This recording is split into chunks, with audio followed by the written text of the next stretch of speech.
പപ്പ നമസ്കാരം. നമസ്കാരം. പപ്പാടെ വീതം തേനായി വെച്ചേക്കുന്നത്, കാട്ടുതേൻ, കോൽത്തേൻ കിട്ടിയതാ. പപ്പ അത് നേരത്തെ കണ്ടല്ലേ? പപ്പ കണ്ട് 2 കഷ്ണം എടുത്ത് കഴിച്ചല്ലോ. 2 കഷ്ണം എടുത്ത് കഴിച്ചു. എന്നാ ബാക്കിയും പപ്പായ്ക്ക് വെച്ചേക്കുന്നതാ. പപ്പ സ്വസ്ഥമായിട്ട് അവിടെ ഇരുന്ന് കഴിച്ചോ കേട്ടോ. ഞാൻ ഇന്നേ പറമ്പിൽ കൂടെ വാഴക്കൊല ഉണ്ടോന്ന് നോക്കി പോയപ്പോ ഒരു കൊക്കോയെ നോക്കിയപ്പോ ആണ് കോൽത്തേൻ കണ്ടത്.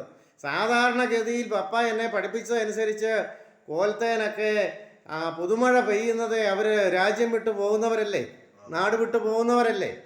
അപ്പൊ ഇതിങ്ങനെ കണ്ടപ്പോൾ ഞാൻ നോക്കി, ഒരു കമ്പെടുത്ത് പയ്യെ ഒന്ന് നോക്കി തേനുണ്ടോന്ന്. അന്നേരം നോക്കിയപ്പോൾ തേനുണ്ട്. അവരേതായാലും ഇന്നിപ്പോൾ ജൂലൈ 4 ആയാലും അവർ വിട്ടു പോയിട്ടില്ല.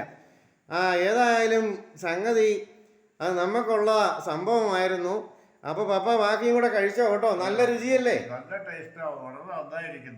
എന്നാ പപ്പാടെ വീതം വെച്ചേക്കുന്ന, ഞാൻ ആവശ്യത്തിന് കഴിച്ചു. ഇത് പപ്പാടെ വീതം ആസ്വദിച്ച് കഴിച്ചോ കേട്ടോ. എന്നാ കഴിച്ച് കാണിച്ചേ. എന്നാ കഴിച്ചോ, ഒരു കഷ്ണം കൂടെ എടുത്തങ്ങ് കഴിച്ചേ, പ്രേക്ഷകർ കാണട്ടെ. നല്ല രുചിയല്ലേ, ഒരു മക്ക് ചൊവ്വയില്ല. ശരിയല്ലേ?